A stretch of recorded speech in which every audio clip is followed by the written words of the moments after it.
Hey guys, tonight we begin. Not as kings or queens, not as scribes who shaped stories, but as the ones whose names the wind has erased, though their hands built what still stands.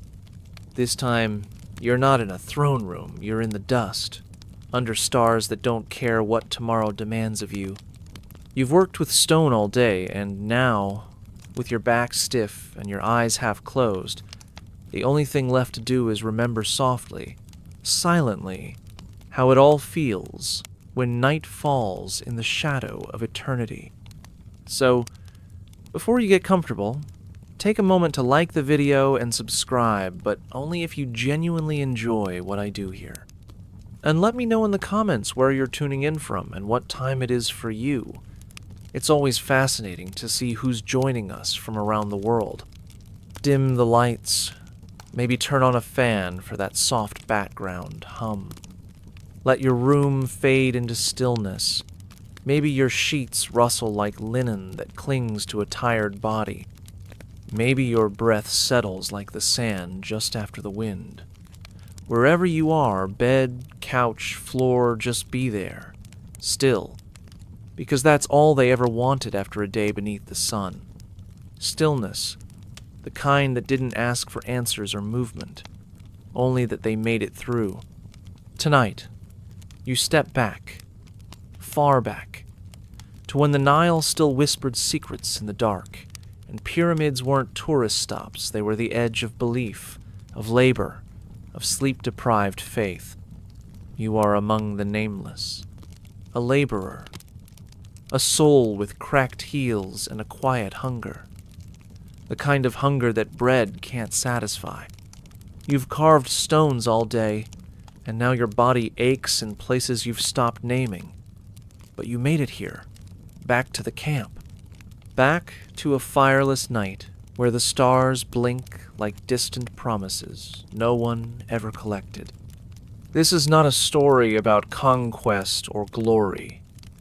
It's about the weight of each breath, each grain of sand that found its way into a wound, each whisper that left the mouth and ended in stone.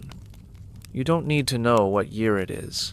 You only need to feel the dust in your lungs and the ache in your shoulders. Because this is how history lived, not with trumpets or fanfare, but in the silence after the sandals came off. And now, as you lie down, wherever you are, your journey begins not upward, but inward, into memory, into sensation, into the stories that never made it to papyrus. So close your eyes if you haven't yet. Let go of whatever today demanded of you. Tonight, you're not escaping. You're returning to a time when sleep was the only mercy, and the only dream was that tomorrow might hurt a little less than today. The itch beneath the linen when sweat turned sacred garments into traps. You wake to the sound of nothing. No birds, no breeze. Just the quiet weight of another day pressing its hands against your chest before you even sit up. The linen tunic you wear revered in temples, folded carefully by high priests, woven from the fibers of a river that once carried gods, is soaked through. Not from river water, but from you. Sweat, layered upon sweat, dried and renewed like a ritual no one asked to join. The sacredness doesn't reach you. Not here, not when the fabric grips your back like a hand that won't let go. You stretch slowly, not for comfort, but to test what parts of you still ache. The answer is always the same, all of them. By the time you're standing, the linen has dried enough to harden. It no longer moves with you. It resists. It pinches at the armpits and clings to your lower back, pulling slightly at each step, like the memory of a weight you once carried and can never quite put down. You brush your fingers across your collarbone, where the fabric has started to fray and scratch. The itch isn't sharp, it's dull, persistent, like a whisper you can't ignore. No one says anything about it out loud, but everyone's shoulders bear the same marks. Thin, red lines like quiet declarations of defeat. By midday, the sun is less a presence and more a command. It orders your skin to sweat, your muscles to obey, your patience to dissolve.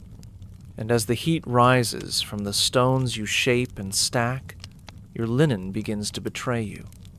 Dust from the quarry drifts into the folds.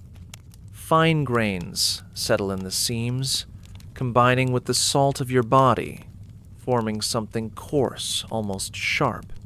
Your tunic, once intended to cool and comfort, becomes a trap. It scratches and rubs, digs and binds, and yet it is all you have. There's no second tunic, no wardrobe to choose from, just this one piece, worn down but expected to last. Sometimes you find yourself daydreaming, not of escape, not of rest, but of cool water and skin left uncovered. You imagine peeling off the linen and feeling wind on your bare shoulders, but there is no wind, just the stifling stillness of labor and the chorus of shuffling feet and the rhythm of tools against stone. Your back tightens as you lift another block. You shift your tunic. It doesn't help. The itch has already moved deeper past the skin, into the part of you that no longer resists the discomfort. It's just another part of the day. At night, there is no ceremony. You strip the tunic off slowly, feeling the relief come not all at once, but in layers like unwrapping a wound that never healed properly. You see the lines it left behind, red, irritated, alive. You pour a bit of water on your shoulders, just enough to cool, not enough to cleanse. And as you lie down, there's a moment, just a moment, when your skin breathes, but then the memory of the fabric remains. The itch still lingers. You scratch without realizing. The relief is never complete. You fall asleep wondering if the linen will soften overnight. It never does. You dream of other lives, ones where sacred cloth isn't punishment, where the heat doesn't reach your bones. But dawn comes anyway, and with it, the same tunic, the same dust, the same quiet resignation. And again, you will wear it like a second skin, made not of grace, but of grit. What was hidden under the nail beds? The quiet cost of lifting eternity. There is a kind of pain that doesn't announce itself. It gathers quietly, in the smallest spaces beneath your fingernails, in the soft skin where dust and stone dust settle like secrets. You don't notice it at first. At the beginning of the day, your hands are just tools. They lift, they scrape, they grip. You do not ask them for comfort. You only ask them to hold. But as the hours pass and the sun burns down without remorse, the pain begins to accumulate, not as a sharp cry, but as a slow throb, like a whisper beneath the surface, waiting to be acknowledged. Your nails are no longer clean. They haven't been for weeks. They are stained with the color of the earth, darkened by limestone and the reddish-brown of dried blood.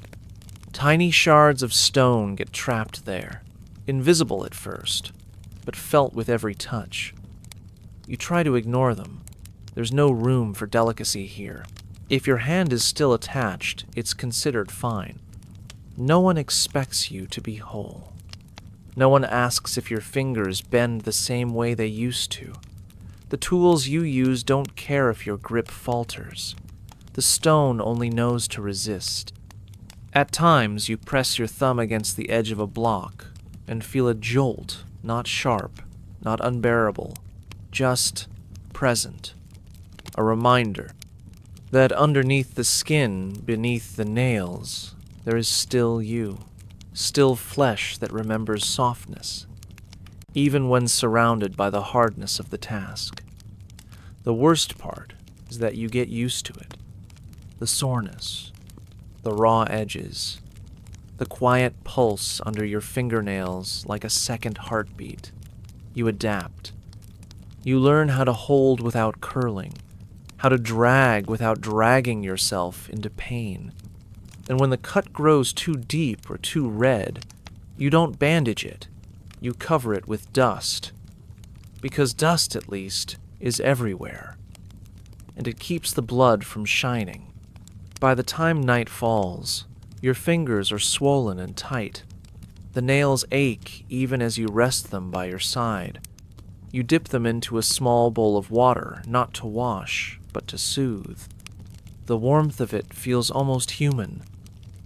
A kindness in a world of abrasion. The water darkens with grime and fatigue. You watch it swirl and settle, like memories that refuse to leave. You don't scrub. You don't cleanse. You just let the ache rise and fall with your breath. You lie down with your hands close to your chest, like you're guarding something fragile.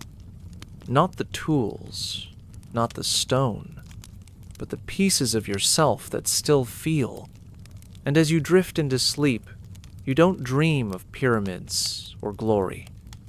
You dream of something soft touching your fingers, something that doesn't demand, doesn't shape, doesn't lift, just warmth, just stillness, just the slow fading of pain beneath your nails, pain that never screamed, but always stayed. The bread they didn't chew, why some laborers swallowed food whole.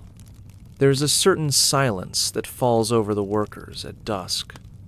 Not the quiet of peace, but the kind born from necessity, from exhaustion so deep it swallows even appetite. You sit in a small circle, feet still caked in dust, hands cracked but steady, and in your lap rests the same meal you've eaten for weeks. Bread, dense, coarse, unforgiving. The kind that doesn't tear so much as it resists your teeth. You hold it gently as if its weight might shift the balance of your body, one that's already teetering on the edge of collapse. This isn't bread made with care.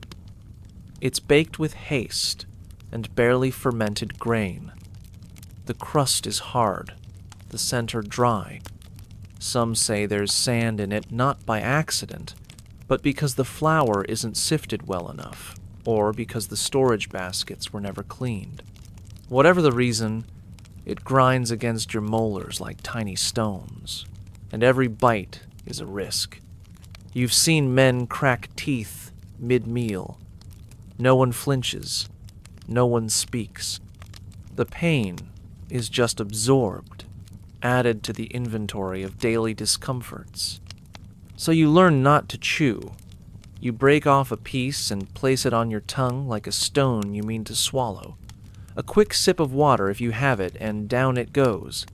It's not satisfying. It's not nourishing. But it fills the space. And for a moment, you convince yourself that's enough. The goal is not to enjoy, but to endure. Hunger isn't what gnaws at you most. It's the awareness that this bread is just another reminder that softness is for someone else, someone richer, someone who eats with time and teeth to spare. The others around you do the same. No one looks up, no one savors. The meal is a ritual, not a reward. A necessary pause before the night claims what little energy you have left.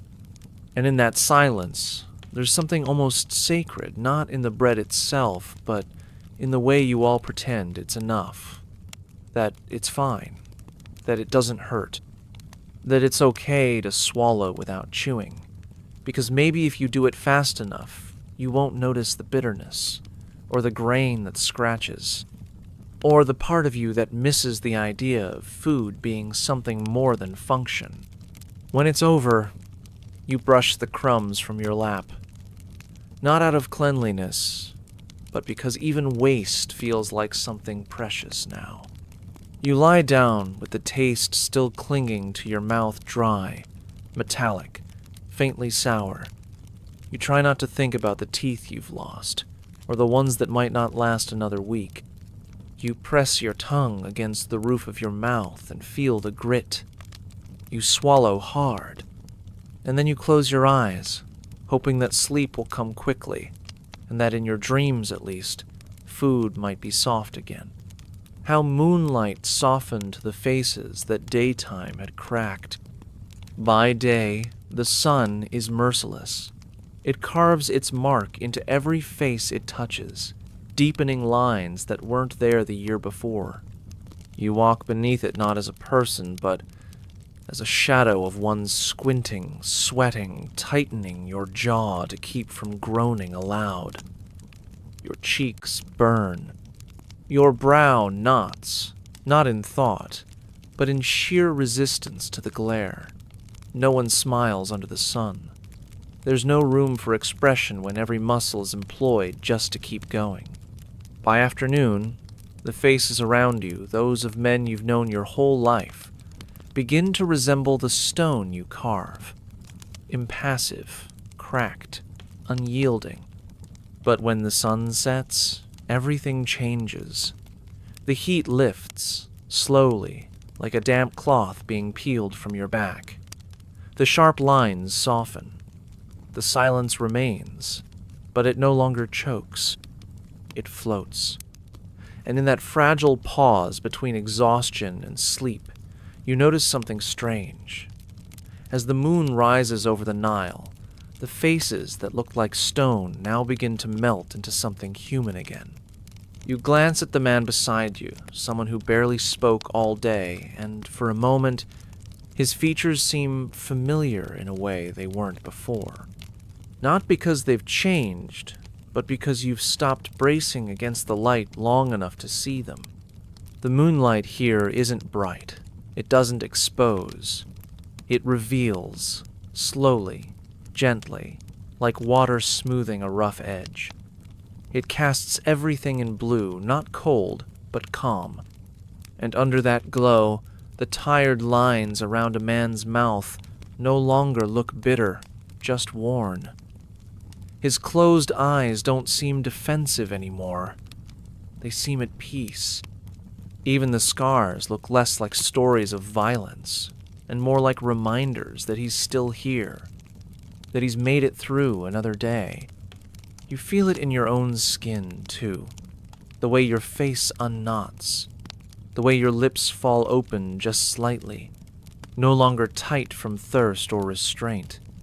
You breathe differently, slower, deeper. There's no reason to rush anymore. The world isn't asking anything of you now. There's no stone to carry, no commands to follow. Just the soft rhythm of night insects and the occasional splash of a fish in the river. You listen not because it matters, but because it's the first time all day that sound feels like a gift instead of a warning. Someone across the fire, if there is one, might chuckle under his breath. A sound so small it barely registers, but you hear it, and maybe you smile. Not wide, not forced, but naturally, like your face has finally remembered how. You don't say anything. There's no need, because in this light, under this sky, surrounded by men who've survived the same sun, the same stones, the same cracked silence, nothing more is required. You are together. You are breathing. And for now, your face belongs to you again. Not to labor, not to pain, just to you, as it always should have.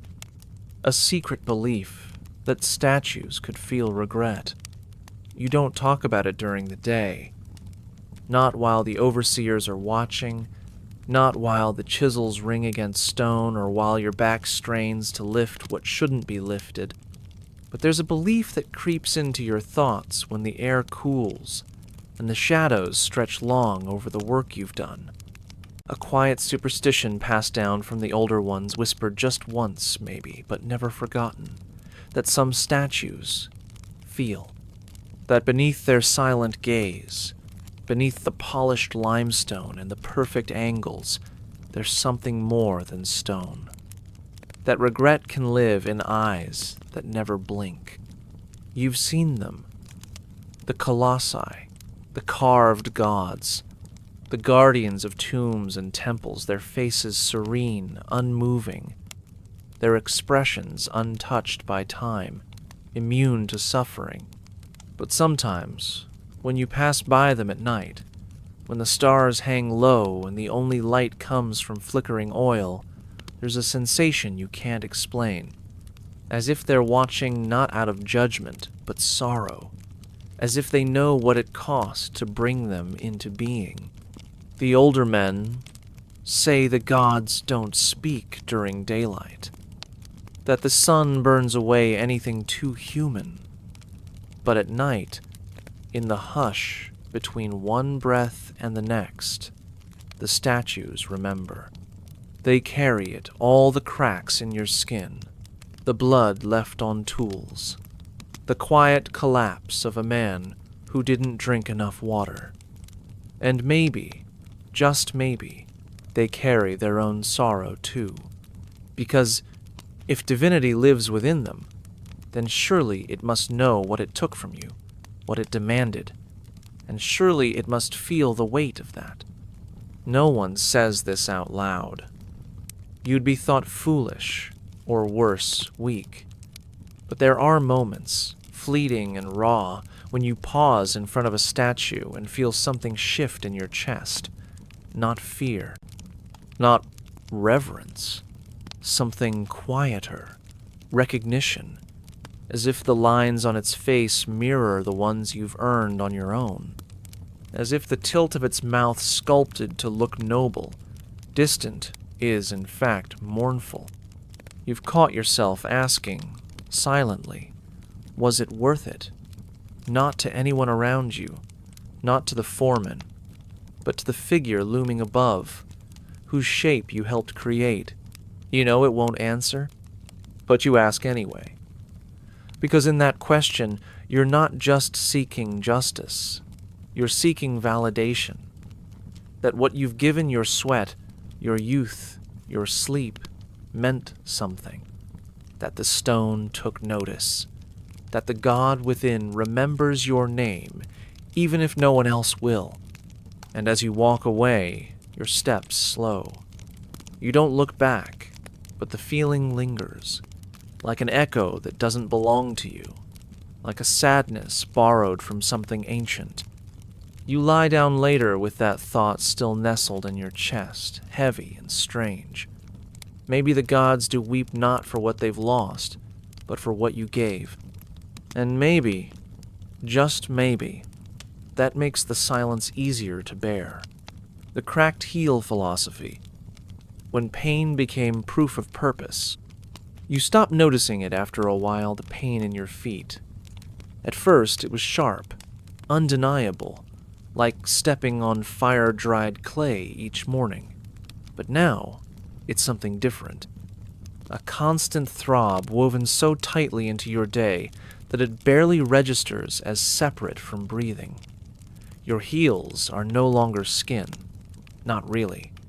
They're hardened, split, deeply lined like old maps.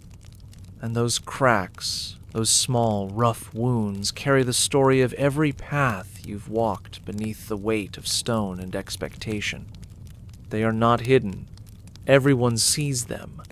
And strangely, no one hides theirs. There is no shame in it. In fact, it's the opposite. Cracked heels are not flaws. They are emblems. Proof that you've moved through life with purpose, even when that purpose wasn't yours to choose. You walk through sand, across stone floors, over the uneven terrain of half-built tombs, and your feet become the archive. They record the hours you stood without rest, the distances crossed under sun and silence, The days when you didn't stop, even after your legs begged you to. You remember your father's feet. Not his voice, not even his eyes, just the way his soles looked after a long week, thick, splintered, covered in dust that wouldn't wash away no matter how many times he dipped them in the river. He never spoke of the pain, but you knew it was there, just like it is in yours now. And when your own child was born small, fragile, blinking at a world he didn't understand, the first thing you did after returning to camp was look down at your feet, at the cracks. And you told yourself, at least he'll see something I built, something that won't vanish when I do. At night, when the others are already asleep, you sometimes reach down and trace the deep lines along your heels. You feel the ridges, the splits that never quite heal, the layers of hardened skin that no longer bleed. And you wonder not with regret, but with a quiet kind of pride if these are the closest things you'll leave behind. Not names on walls, not children with titles, but feet that speak in their own language. Feet that prove you were here, even if no one writes it down. The ache doesn't disappear when you lie down. In fact, it sharpens. The pulsing grows louder in the stillness. But you don't shift to escape it. You welcome it. Because in a world where your voice holds no weight, your body is your testimony. Your heels, cracked and silent, carry the truth of your journey. They are your legacy. And in sleep, they hum beneath the surface, a rough, rhythmic whisper that says, you moved, you endured, you mattered, even if only the ground remembers.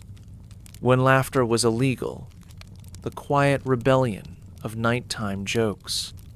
All day long, your face is a mask. Not the ceremonial kind worn by priests or placed on the dead, but the kind you build yourself out of necessity. Your lips press tight. Your eyes stay blank. No expression that might be mistaken for insubordination. No gesture that could be read as mockery. The heat doesn't just scorch your skin, it burns away your voice, your mood, your ease. In front of the overseers, even smiling feels like a risk. Laughter? That's something you forget how to summon in daylight. It has no place under the sun. But the sun eventually sets. And with it, the rules change slightly. You gather with the others near whatever patch of shadow you've claimed. The meal has been eaten, if you can call it that. The aches in your joints have begun to settle into a dull hum. And then someone, maybe the one who speaks the least, mutters something barely above a whisper. A joke. Not a clever one. Not even fully formed. But it catches. Someone chuckles. Someone else lets out a breath too sharp to be casual. And before long, you're all on the edge of laughter. Real laughter. The kind that tastes like rebellion. You don't laugh loud. You can't. The walls have ears, or at least it feels that way. But the jokes flow in low tones, traded like contraband. They're about the scribes and their soft hands. About the statues that look constipated. About the way the foreman walks like his sandals are 2 sizes too small. Sometimes they're about your own feet, your own cracked heels, your own pitiful dinner. It doesn't matter if they're funny. What matters is that they're yours. There's a kind of power in that, in finding humor not despite the suffering, but because of it. Laughter becomes a thread you pull to remind yourself you're still human, that you're more than muscle and obedience, that somewhere inside all the dirt and discipline, there's still a boy who knew how to smile without consequence. And when the man next to you snorts quietly and tries to stifle it, you feel something rare. Connection, even if it only lasts a second. You remember that laughter the next morning when the sky is already too bright, when the tulle blisters reopen and the linen scratches your shoulder. You remember it while lifting another stone, your back threatening to fold, and you hold on to it, not as an escape, but as a resistance. A quiet, invisible rebellion against the weight that wants to erase you. You don't need to speak it aloud. Just knowing it happened is enough. Later, as you lie down, still tasting dust in your mouth and pain in your bones, the smile comes back. Just barely. But it's there. And you fall asleep with that secret tucked behind your breath, the sound of laughter shared in the dark, light enough to vanish, strong enough to endure. The smell of crushed beetles and what it meant before sleep. It's not a pleasant smell. Not by any measure you've known. Acrid, sharp, clinging to your nostrils like smoke trapped in a closed room. The crushed beetles mixed with oil, sometimes resin, create a paste that stains your fingers and lingers long after it's been rubbed into your skin. But you don't recoil. You accept it, just as you accept the dust in your mouth and the ache in your lower spine. Because here, in this place, scent is not a luxury. It's a barrier. A boundary drawn in the air between you and what waits in the dark. You take a small amount and press it into your wrist, just under the thumb, where the skin is thin and the pulse is strongest. Some apply it to the forehead, a quiet line drawn like a forgotten blessing. Others dab it beneath the ears or behind the knees. The scent rises in slow waves, like heat off stone, and it fills the cramped space where you sleep. It isn't to mask anything. Not hunger. Not exhaustion. Not fear. It's meant to protect. Or so the elders say. They believe, and maybe you do too, though you'd never admit it aloud, that this concoction wards off more than mosquitoes, that it keeps spirits at bay, keeps the night from reaching into your chest and waking whatever sleeps there. They say that if you rest without it, your dreams might be invaded, that your mouth might open in sleep and invite something in, something that doesn't leave. And even if you don't fully believe, the ritual offers comfort, a small control in a life where almost nothing is yours to choose. The smell settles into your blanket, into your hair. It becomes a signal to your body that the day is done, that the tools have been put down, that the work is over, at least for now. And as your muscles loosen, the scent becomes strangely grounding. A reminder that even in this place of sweat and stone, you have a routine, a ritual, a thread of intention woven through the fatigue. You don't know if the beetles work. You don't know if anything ever has. But as the wind moves through the camp and the night hums low and thick, you feel a quiet safety take hold. You press your face into the crook of your arm, where the smell is strongest, and breathe deep. It doesn't soothe you in the way a lullaby might. It doesn't erase the pain, but it tells your mind, this is the end of the day. This is where the noise fades, where your name, your aches, your worries melt into darkness. You are not being watched. You are not being summoned. You are simply here between one breath and the next, wrapped in the bitter perfume of crushed beetles, and more alone with your thoughts than you've been all day. And finally, you let go. Just enough to sleep. How they buried the dead like a rehearsal for their own ending. You pass by them on the way back to your corner of the camp, the tombs, half carved into the earth. Their walls still soft with fresh paint and damp with the sweat of others like you. There's no fanfare, no ceremonial drums, just silence and dust and the faint scent of ink mixing with limestone. And yet, you linger, not because you're expected to, not because someone told you to admire the work, but because something in you understands that this place is not just for the dead. It's also a mirror, a rehearsal, a whisper of what your own end might look like. You trail your fingers along the smooth wall, careful not to smudge the pigment. The symbols tell stories not of the workers, but of the honored ones. Those who'll be laid to rest with oils and offerings, whose names will be spoken long after their bodies are dust. Your name won't be there. You know that. Your bones will not rest behind carved doors. There will be no golden charms, no sealed jars to preserve your breath. But in touching these walls, in seeing them before the world sees them finished, you claim something small: intimacy, familiarity with death, not as fear, but as fact. The others pass by without pause. Maybe they've grown numb to it, or maybe they've found ways to avoid the thought entirely. But you can't. You never could.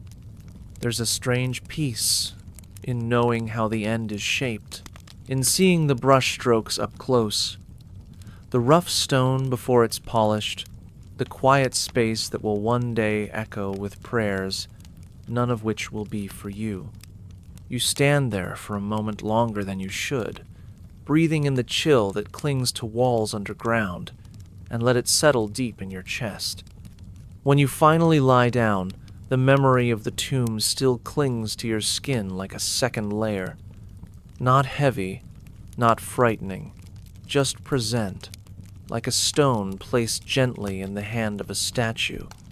You close your eyes and see it again, the curve of a painted falcon, the hollow waiting for a body that hasn't yet arrived.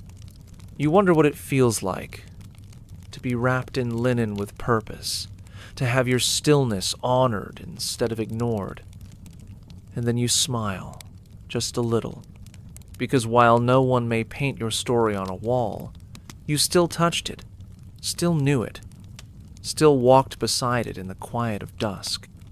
And in that shared stillness between the living and the imagined dead, you find sleep easier to reach. Not because you've escaped what's coming, but because you've faced it and accepted it. And for tonight, that's enough. The boy who woke up with sand in his mouth, and what it meant. It was told to you in a whisper, years ago, while the fire crackled low and the sky above held more stars than you could count. A story, yes, but not just a story. Something deeper, something remembered. There was a boy, no older than 12, who had fallen asleep too close to the worksite, too near the foundation where the ground was never steady, never finished. No one noticed him at first.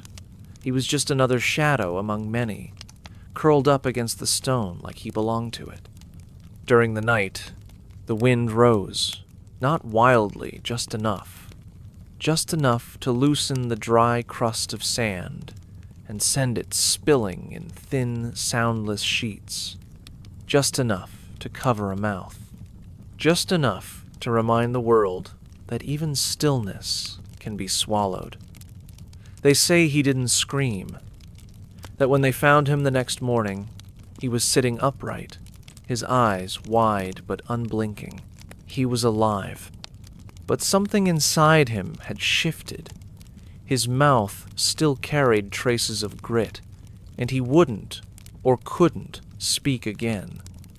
Not a word, not even a sound, as if the sand had taken his voice with it. Since then, the story goes, no one sleeps face up near the edge of the works. Even now, decades later, there's a quiet habit that has become ritual. Men turn on their sides, backs to the stone, mouths covered loosely with cloth or arm. It's not superstition. It's memory. Inherited, maybe. Embodied. Because the idea of waking with sand where breath should be is too real to ignore. You've tasted sand before, everyone has, on windy days, during storms. It sticks to your teeth, sneaks behind your tongue, turns water into mud. But this story is different. It isn't about discomfort. It's about what gets taken when no one's looking. You saw him once, the boy, now a man. He still works, still walks the same paths, still lifts and moves and obeys. But he doesn't meet your gaze. He doesn't laugh when the others do. His silence is not passive. It's dense, a presence of its own, and you wonder often what he hears when no one's talking. What thoughts live in a mind that has held so much in for so long? What truths are never spoken because the mouth once filled with sand is afraid to open again? At night, you think of him, not with fear, but with a strange kind of reverence. You shift your body slightly before sleep, making sure your face turns away from the ground, just enough, just in case. And as you rest your head on your folded arm, you feel a grain of sand beneath your cheek, tiny, harmless, but still a reminder that the earth remembers where you lie. That silence can begin with something as simple as a breath stolen by dust. That sleep, even now, is never entirely safe. Yet still, you close your eyes and let go, because holding on to every fear would leave you more hollow than the stones you lift. What they whispered to the walls they built, no one teaches you to do it. You pick it up the way you pick up calluses gradually, without realizing, until it's part of your body. One day, while placing another stone, not special, not marked, just another in a long line of sweat and dust, you find your lips moving, just barely, just enough to say something small, a word, a wish, maybe a name. You don't even know why you do it. But once you start, you can't stop.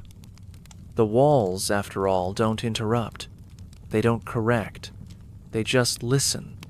It happens in those quiet moments between instruction and exhaustion, when your hands move out of habit and your mind drifts to something softer. You lean close to the limestone and say things you wouldn't say to another man, not because they're shameful, but because they're yours. You ask for a night without pain, for a cool breeze to reach your mat, for your son's cough to go away, for a piece of fruit, sweet and ripe and real. The wall doesn't answer, but you keep whispering anyway, because maybe that's not the point. Some believe the stones remember, that each block, though silent, carries the voices of the ones who placed it, that the weight of a whispered hope stays trapped between layers, buried deeper than even the paint and plaster. And maybe that's why the walls feel heavier than they should. Not just because of size, but because of secrets. Because of everything unsaid in daylight that's quietly handed over at dusk. You don't tell others what you whisper. No one does. But you know they do it too. You see the way their heads bow slightly before a stone is lowered into place. You notice the pause, the breath held a second too long. That's when the words are released, hushed into the grain, sealed by touch. Not prayers. Not really. Just offerings of thought, too tender for the open air. At night, as you lie down, you wonder if the wall heard you, if it held your wish and pressed it tightly into itself. You picture it there, nestled between layers, forever hidden, but forever present. And the thought comforts you more than any blanket could, because in a world where no one asks what you need, where no one remembers your name unless you fail, at least the wall does, it listens, it accepts, it holds, and maybe one day, long after you're gone, someone will touch that same stone and feel the warmth of your whisper. Not the words, just the presence. Just the quiet echo of a hope once spoken to something that never answered but never turned away. You close your eyes with that thought, and for the first time today, you feel understood, not by another man, but by the very thing you helped raise, stone by stone, word by word, whisper by whisper. When sandals broke and pride cracked with them, you don't expect them to last. The sandals are cheap, made from scraps of leather, sometimes palm fiber if luck smiles on you that month. They're stitched by someone else's tired hands, and when you slide them on in the morning, you do so without sentiment. They are just sandals, tools, like your chisel, your hands, your spine. But when they break, and they always break, something inside you slips with them. Not just your footing. Something deeper, quieter. A thin thread of dignity that snaps with the leather. It happens mid-step, usually. The strap pulls loose, or the sole tears, and you freeze for a moment. Not because you're hurt, but because everyone hears it. That soft, unmistakable sound of failure. There's no ridicule, no laughter, just a silence that lands heavier than mockery. You bend down quickly, trying to fix it with a knot, a twist, a prayer made with your fingers. But you know it's done. The sandal won't hold, not properly. And now, every step you take is raw. The ground is not forgiving. The sand burns hot in the afternoon, and the stone cuts when you're careless. Without that thin barrier beneath your heel, every pebble becomes a knife. Every step becomes a negotiation. And what makes it worse, what tightens your chest more than the pain, is the knowledge that no one will offer you a spare. Because they don't have one. Because they're all one break away from the same silence. So you pretend. You walk slower. You act as though bare feet were your choice. A sign of strength, of closeness to the earth. But you know the truth. Barefoot, you're vulnerable. Not just to injury, but to judgment. Because in this world, even the smallest thing, a broken sandal, separates the strong from the struggling. And when the strip of leather snaps, your pride doesn't shatter in an explosion. It crumbles, grain by grain, like the edges of the quarry walls after a storm. No one mentions it. But everyone knows. That night, your foot throbs where the sole gave out, a bruise forming just below the arch. You keep it out of view, tucked beneath your leg, as if hiding it might restore what was lost. You think about the sandals you've worn over the years, how each pair fell apart in the same way quietly, inevitably, like everything else around you. And you wonder if someday you'll have a pair that outlasts the season, one that walks with you, not away from you. Until then, you close your eyes and press your heel into the mat, feeling the sting, letting it stay. Because even if your pride cracked with the sandal, you still walk, still stand, still rise again tomorrow, barefoot or not. And sometimes, that's the only victory you can claim. When backs stopped sweating, the dangerous moment workers feared most. There's a rhythm your body learns over time. A steady, pulsing rhythm of effort and response. You lift, you strain, and your back sweats always. It's not just a sign of heat. It's a sign that your body is trying, fighting, cooling itself, surviving. You never question it. The sweat is constant, like breath or heartbeat, until one day it isn't. And in that moment, you feel something far colder than any desert night. You feel fear. It starts subtly. You're working the same as always, hands full of stone dust, legs trembling under the weight. But then, your shirt begins to cling too loosely, not from more sweat, but from less. You touch your neck. It's dry. Your back, bone warm but no moisture. You pause just briefly and everything sharpens. The sound of hammering fades. The voices blur. All you hear now is your own breath, quickening, because you know what this means. It's not rest. It's not relief. It's your body failing quietly. A surrender disguised as silence. When sweat stops, it's not because the heat is gone. It's because you are. Your core has emptied itself, and there's nothing left to give. Your skin burns without protection. Your muscles tremble in ways they shouldn't. You sit down, maybe even fall down, and try to blink the dizziness away. The shade doesn't help. Water is too far. And in your chest, panic begins to flutter like a bird trying to escape through a closed window. Others have been through it. Some got back up. Others didn't.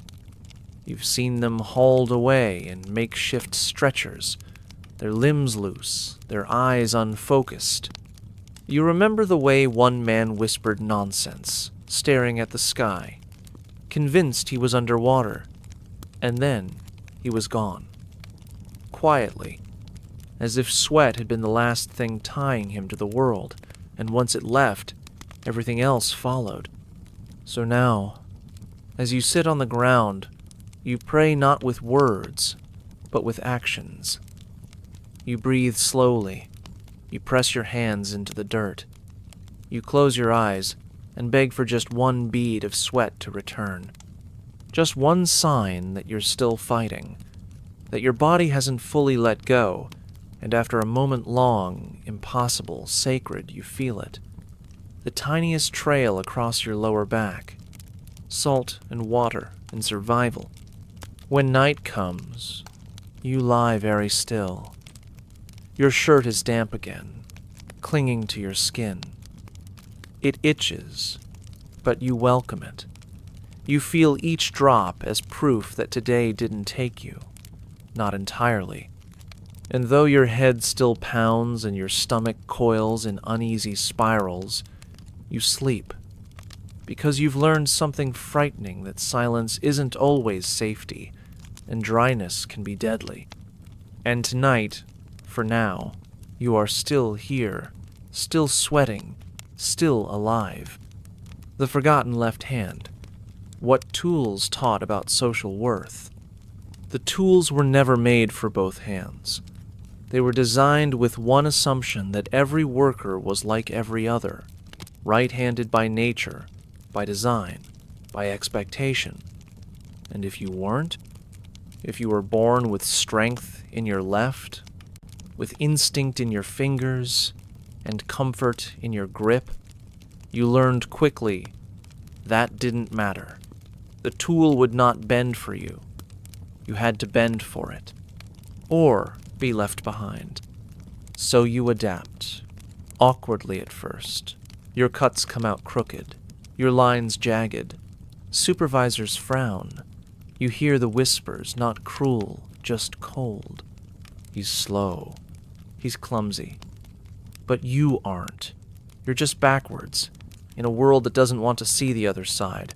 So you teach your right hand what it was never meant to know.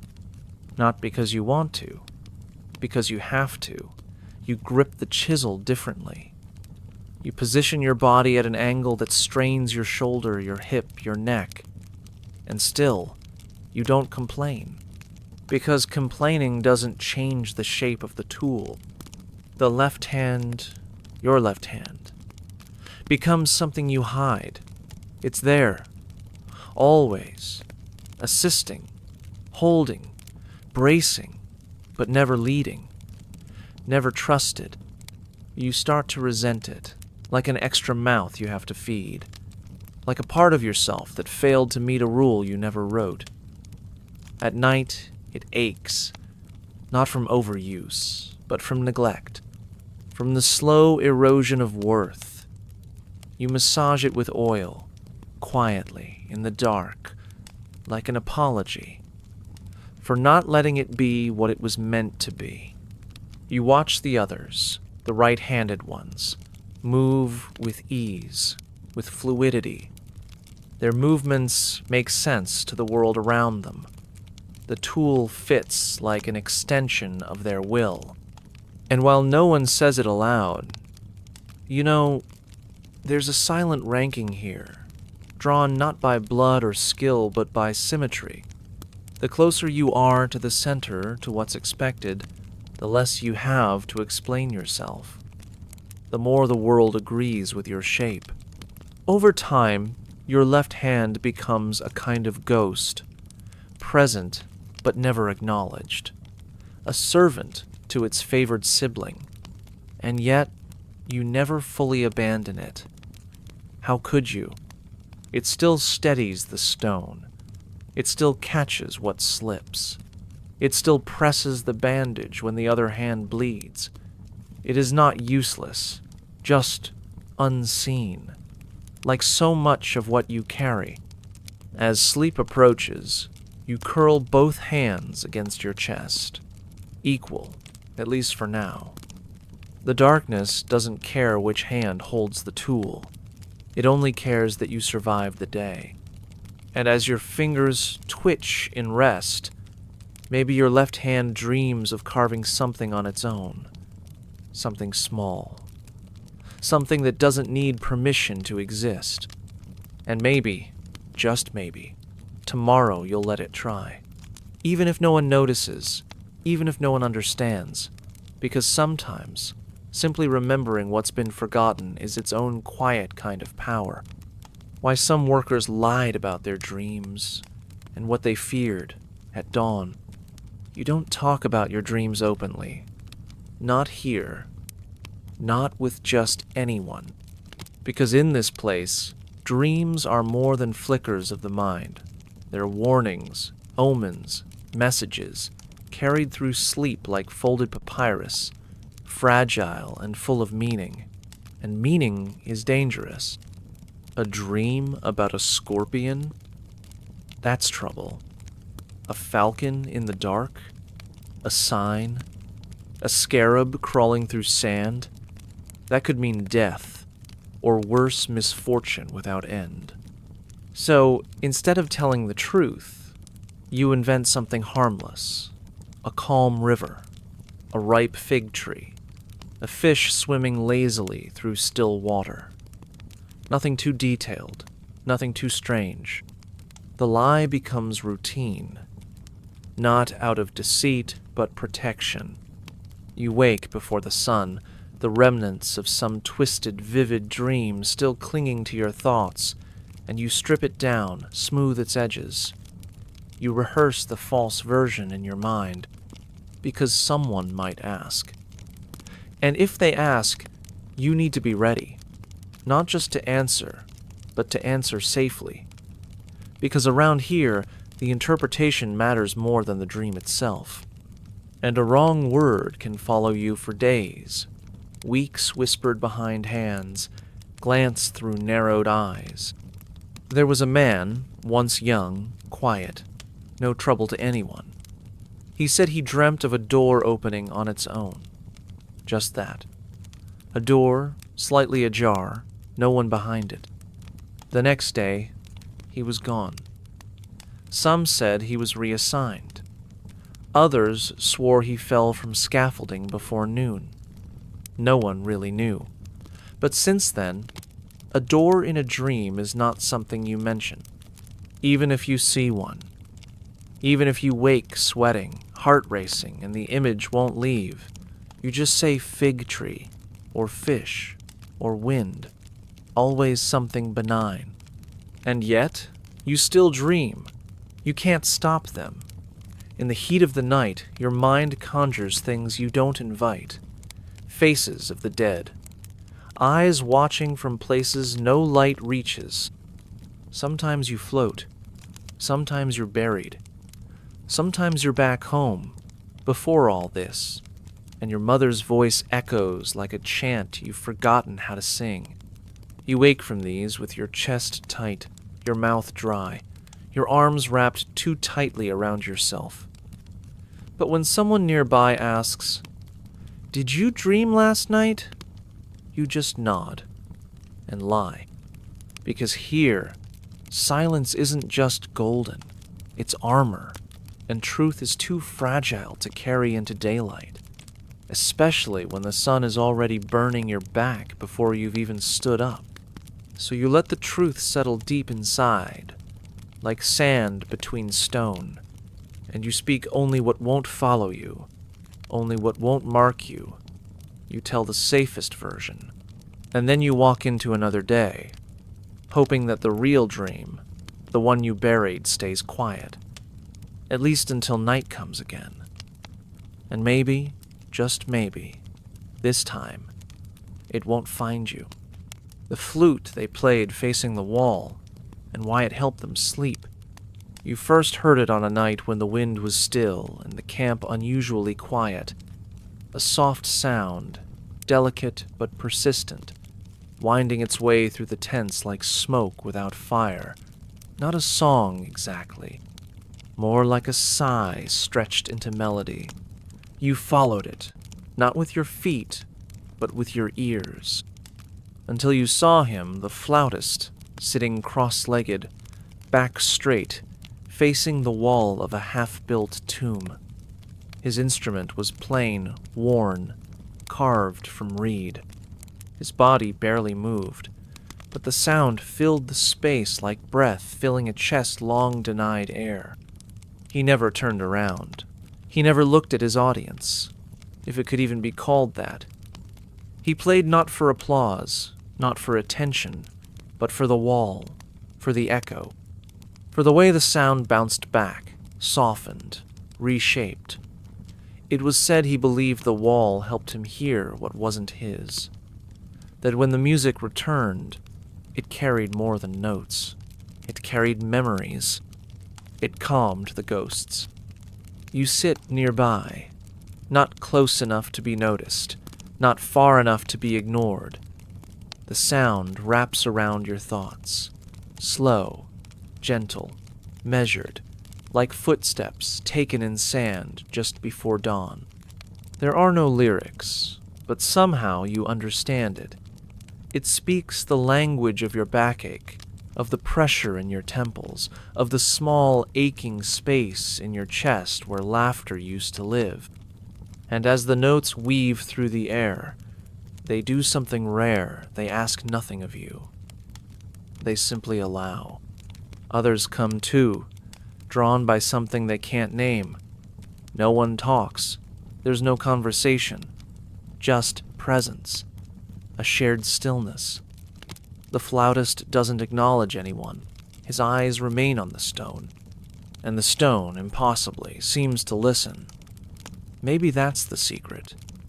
That in facing something unmovable, his sound becomes safe, held, cradled by silence, instead of swallowed by it. You begin to notice the difference. On nights when he plays, sleep finds you sooner. Your breathing evens out. Your hands unclench. The sting in your joints fades into background noise. It's not magic. It's memory borrowed from someone else, made bearable through sound. And when the music stops, no one claps, no one speaks. You simply turn away, quietly, as if waking from a shared dream. later. As you lie on your mat, you still hear it, not clearly, but faintly, as though the walls themselves have learned the tune and now hum it back in your ears. It doesn't matter that the flautist never faced you. He played for the wall, and somehow that was enough. Enough to soften the night, enough to remind you that even in the dust there is grace. Even in exhaustion, something still stirs. And with that, you close your eyes, carrying the last note into sleep, like a secret, passed only to those who listen in the dark. What broken pots revealed about the arguments no one heard. The pots weren't meant to last. They were simple, practical, shaped by hands as tired as yours, fired in kilns that barely held together. They carried water, grain, sometimes oil, the essentials. Nothing sacred, nothing precious, until one of them broke. And then, suddenly, it was something else. A signal, a confession, a silent scream frozen in shards. You'd find them in the morning, scattered near the corners of camp. Not shattered by accident, the edges too deliberate, the placement too quiet. No one dropped a pot like that in daylight. No one dared. These were breakings done in the dark, in anger, in despair. In moments where a voice raised might bring punishment, but a piece of clay against the earth could say everything without a single word. You never saw it happen. That was part of the ritual. The sound came like a heartbeat, missed sharp, quick, gone, and then silence, heavier than before. A silence that clung to the air, stretched between tense, pressed into your chest like humidity before a storm. No one asked, no one pointed, but everyone noticed. And in the unspoken language of those who labor too hard to waste energy on drama, the message was clear. Someone had reached their edge. You think of the times you nearly did it yourself. Fingers twitching around the handle, breath caught in your throat, emotion too thick to name. Maybe after a day of correction, maybe after being passed over. Maybe after watching someone take the last of the lentils while you swallowed your hunger like a stone. But you didn't break it. You held on. Because sometimes, silence is safer than even clay. The ones who did break them, you never pitied them. You respected them. It takes courage to speak through destruction, especially when your words are punished. But your actions can be swept away by dawn. A broken pot is easy to clean. A broken man? That lingers. And so, as you lie on your mat, eyes tracing the cracks in the ceiling, you remember the fragments you stepped over this morning. Their shape, their weight, the story they refused to tell aloud. And you wonder who they belong to. What moment of pain found release in their collapse? You press your palm into the floor beside you, steady and whole, and let that quiet message settle into your bones. You don't need to break anything tonight. But knowing you could, that's a comfort all its own, a reminder that in this world of stone and silence, even the smallest sound, if timed just right, can still echo, can still matter, even after it's swept away. The day the foreman cried and no one ever mentioned it again. It was not during work. Not in the heat. Not in the shouting. Not in the ordered chaos where pain gets swallowed and authority never falters. It was after. After the tools had been laid down and the last stone of the day had been set. The sky was already softening into dusk, that in-between hour where the world holds its breath. And that's when it happened. The block he was carrying, not heavy by his standards, slipped. It landed hard, and he just stopped. You didn't notice at first. No one did. But then, he didn't move. His back was turned, his shoulders stiff, one hand still hovering midair, as if trying to finish a gesture that had nowhere to go. And then, the smallest shake. A tremble, not from fatigue, but something more private, something unexpected. His hand came up to his face, slowly, almost confused, and when he turned, just briefly, there were tears. He didn't sob. There was no sound.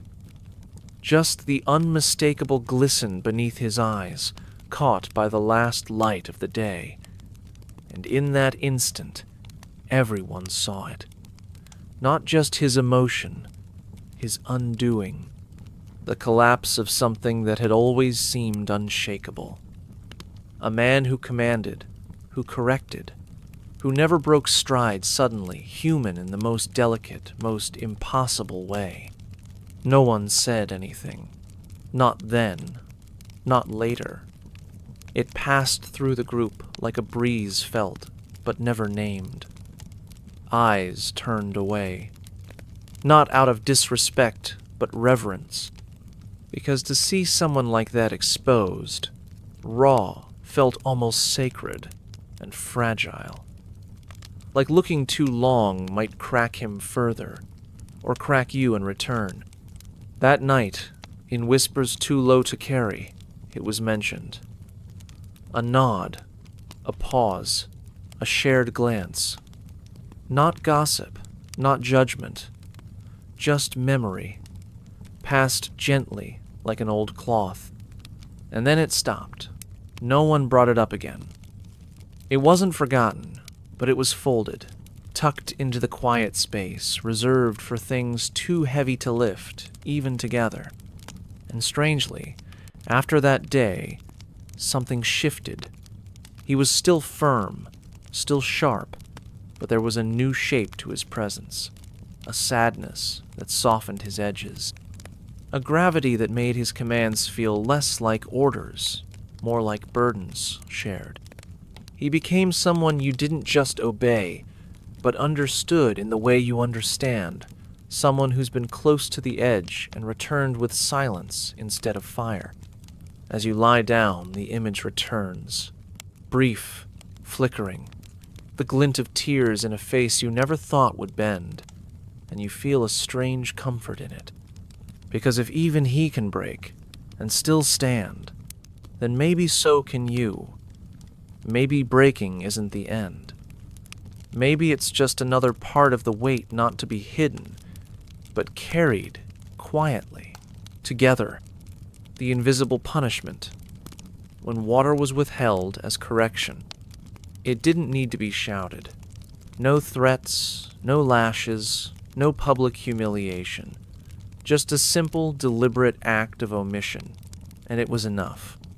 When a mistake was made, when someone spoke out of turn or moved too slowly or broke a rule too subtle to be named, the punishment came quietly. No water. Not withheld with ceremony, but through absence. A jug passed to the next man. A bucket placed just a step too far. A ladle that didn't return. You learned the language quickly.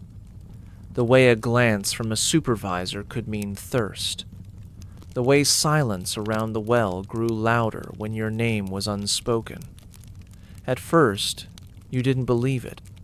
How could something so basic, so vital be used like that? But then the dry days came. Your lips cracked, your tongue stuck to your teeth, your sweat slowed to a crawl, and your thoughts became jagged. All because you reached out and came back empty-handed. The body feels water's absence in layers. It starts with dryness, then dullness, then something deeper. A pulling in the joints, a fog in the mind. You continue to work because stopping is worse, but every motion is slower, heavier. You blink more often, not to clear sweat, but to imagine coolness where none exists. And around you, no one offers. Not because they're cruel, because they've been there too. Because sharing water when it's not your place can turn one punishment into two. Some try to sneak a sip when no one's watching. From runoff. From the edge of a ladle left resting on stone. Others don't bother. They swallow the shame with the heat and keep going. Pride becomes a strange ally. You'd rather suffer than beg, rather ache than look weak. The thirst becomes part of you, another weight, like the stone, like the sandals, like the silence. At night, the absence is worse. Your throat pulses with heat. Your dreams are filled with rivers you can't touch, cups that crack just before they reach your lips. You wake with your mouth open, gasping, dry as bone. There is water nearby, but it's not for you, not tonight. And still, you don't ask. Because asking means surrender. And out here, even dignity comes at a cost. So you lie down, press your face into the mat, and remember the feeling of water not in your mouth, but on your skin, in your memory. A stream, a jug, a drop. And you tell yourself, tomorrow will be better. It has to be, because no one, not even you, can go too long without being seen, without being given back what was taken. Even if it's just one sip, quiet, cold, enough.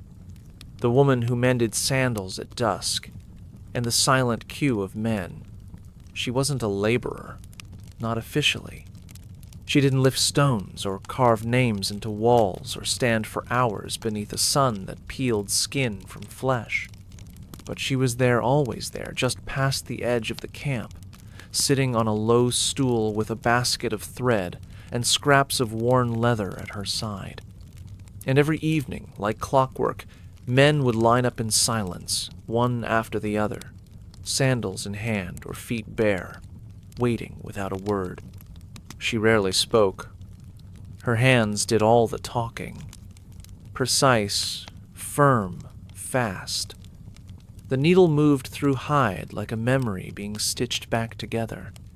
You'd hand her your broken sandal, and she'd examine it with the quiet reverence of someone handling something that had suffered. Then she'd begin no ceremony, no pause, just the rhythm of repair. No one knew her story. Some said she was a widow.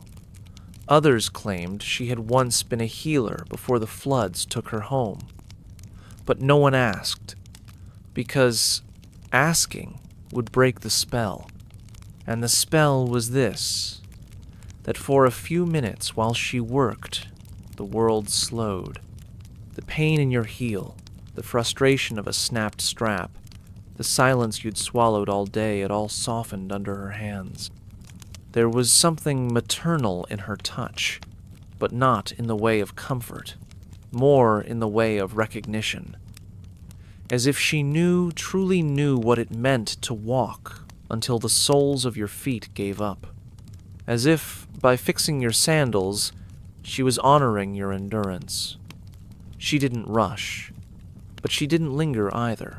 When she finished, she'd nod once, hand them back, and turn to the next. And you'd walk away feeling steadier, not just in your step, but in your chest. Sometimes you'd catch yourself imagining what it would be like if she spoke your name, if she looked you in the eye and saw you, really saw you. But she never did, not because she didn't care, but because this was her way, her offering, a stitch for a scar, a thread for a silence, a repair for the pieces no one else could see. And at night, as you lie down and flex your foot against the mat, feeling the newly mended sole beneath it, you think of her hands, of how something so small, a strip of leather, A single knot could hold a man together for one more day.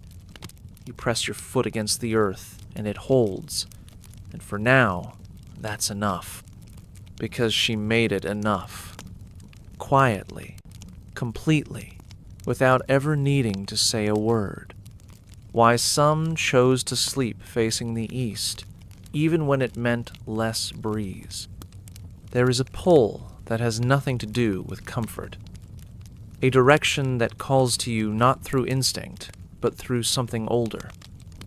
Older than the pyramids, older than stone itself. East, where the sun is born. Where, according to the old myths whispered between coughs and yawns, the dead begin their journey toward the other side, the place of light and judgment.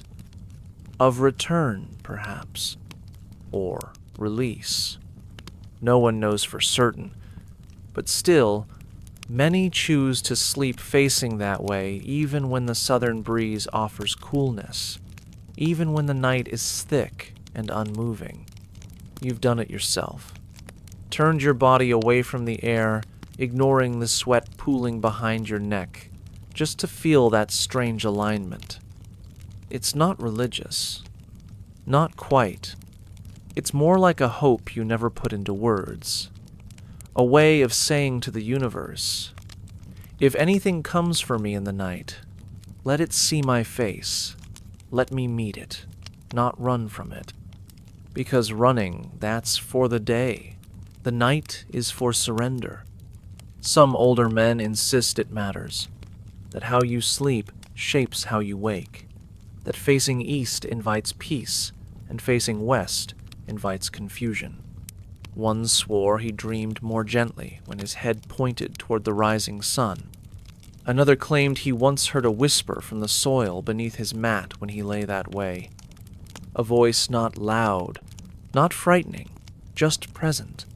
A reminder, a warning, or maybe a welcome. And while no one speaks of it as law, you begin to notice the pattern. How the strongest, the ones with the quietest eyes and the slowest tempers, always lie with their chests toward the dawn. How they shift only once, as if to listen for something. A rustle of leaves, a footstep from far away, a ripple in the stillness. You lie next to them sometimes, your own body curled in the same direction, and you feel it too. The strange calm, the surrender. It's not about the breeze anymore. It's about readiness. Not for death, but for what comes after. For the space between sleep and silence. For the echo of your name spoken by something no one else can hear. You close your eyes and imagine the first light creeping over the horizon, even if you won't be awake to see it. And in that act, there is grace. You are not hiding. You are waiting. Not with fear, but with a strange kind of dignity. One that belongs to those who have accepted that even in rest, there are choices to be made. So tonight, again, you face east. You feel the heat cling to your back, the air heavy and unmoving. But your chest is open, your ears alert. And if anything stirs, be it wind, be it God, be it memory, you'll be the first to know, the first to hear. And maybe, if the stories are true, the first to be seen, not as a number, not as a laborer, but as someone who listened and chose the dawn, the chalk mark on the shoulder, when failure followed you to bed. It didn't hurt, not in the way bruises do. It didn't even bruise. Just a single line, drawn quick and cold by a supervisor's hand, white chalk across the shoulder of your tunic. A mark so light it could be brushed off with a cloth. But no one brushed it off. Not right away, because the weight of it wasn't physical. It was memory, judgment. A record carved not in stone, but in silence. And everyone saw it. You felt it before you saw it. That brief pause in your movement. The touch of the stick. The way the dust from the chalk settled like frost on sunburned skin. It wasn't loud. The supervisor didn't even speak. He didn't have to. The mark said everything. You made a mistake. You fell short. Your stone was crooked. Your line mismeasured. Or maybe you moved too slowly, breathed too heavily, looked too long in the wrong direction. The reason didn't matter. The mark was the same. The others noticed. They always did. But they didn't stare. That was the code. No one made it worse. They just saw it, acknowledged it with a flicker in their eyes, and then looked away. Because tomorrow, it could be them. Tomorrow, the chalk might find their shoulder. And they would want the same silence in return. You carried it through the rest of the day like a second skin. Lighter than your tools, heavier than your pride. You felt it every time someone walked behind you. Wondered if it glowed brighter under the sun. If it rubbed off on the stones you touched. You began to move differently. Not better, just smaller. As if by shrinking, the mark might vanish faster. By nightfall, it was still there. Faded, maybe. Smudged by sweat and dust. But present. And when you stripped down to rest, the outline remained faint against your skin, like the shadow of something that didn't belong. You rubbed at it once, twice, then stopped, because the pain wasn't in the mark itself. It was in what it made you remember that even your best efforts weren't always enough. That no matter how hard you worked, how silent you remained, someone else always held the chalk. You lay down with your back to the wall, that shoulder facing the dark. You didn't want to see it, but even with your eyes closed, it pulsed in your thoughts. A thin, white line. Not permanent, but unforgettable. And in the stillness, you made yourself a promise.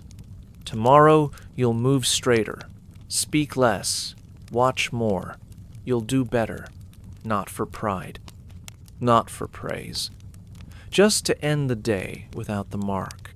Because out here, dignity is a quiet thing. It doesn't shout. It doesn't fight. It just hopes silently to go unmarked, to be left alone, to pass through one more day without a hand reaching out to say, "You've failed." And maybe, if luck and silence hold, that's exactly what tomorrow will be. Chalkless, wordless, just work, just breath, just survival without the line. What the birds did when the stones fell.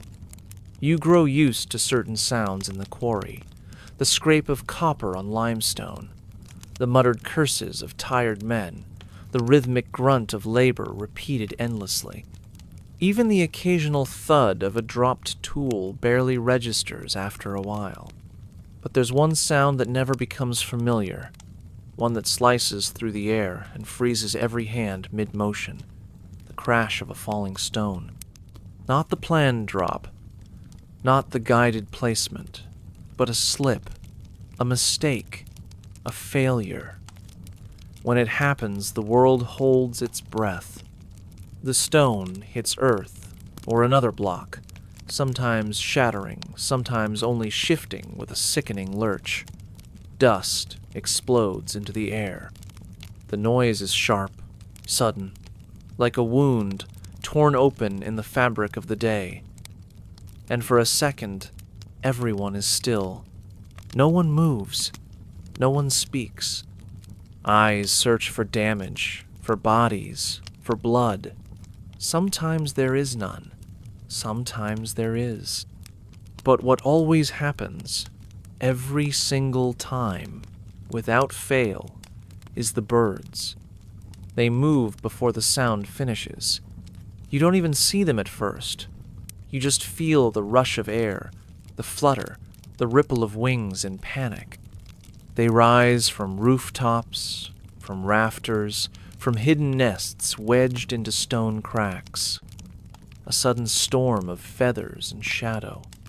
They take off in every direction, frantic, silent, instinctual. It's not the fall they fear.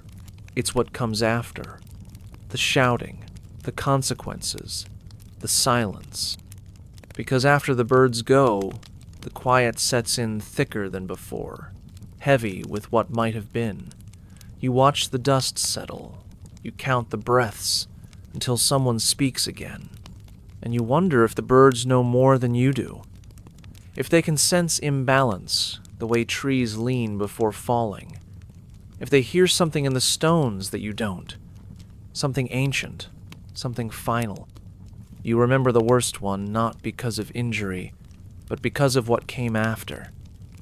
The stone slipped from its track, rolled just slightly, and the birds erupted like smoke into the sky. Everyone froze. No one was hurt. But no one spoke. Not for a long time. That night, the camp was quieter than usual. Even the usual coughs, groans, shifting feet, all subdued, as if the fall had shaken something loose in everyone. You lie on your mat and hear the flapping still. Not real, not any more, but echoing in your thoughts. The wings beating against a sky that didn't change. The moment of escape that left you grounded, breathless. You wonder what it would be like to rise like that, to move before impact, to feel danger and fly away from it. But you don't have wings. You have hands, feet, stone, still. When the crash comes, and it will your eyes lift, not to the block, to the sky, to the space where the birds vanish. And for just a moment, you believe they're carrying something with them. Not fear, not forewarning, just the reminder that even in a world built of stone, some things still move fast enough to escape. And maybe that's enough to help you sleep, knowing that even if you can't fly, you can still feel what they felt, the shift in the air, the pause in the world, the choice to flee before the dust lands. The boy who carved his own name inside a crack, and what it meant to be forgotten. The stones do not remember your voice. They do not care how many days your hands bled across their surfaces. They hold the weight you place on them, but not the weight of who you are. That's what everyone knows, deep down.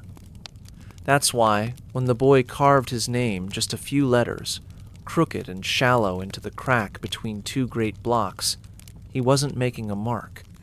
He was leaving proof, not of skill, not of defiance, of presence. He wasn't a scribe. His name wouldn't appear in ledgers or temple scrolls. He wouldn't be remembered in stories passed down by priests, or painted into the tombs of nobles. He had no titles, no lineage to boast of.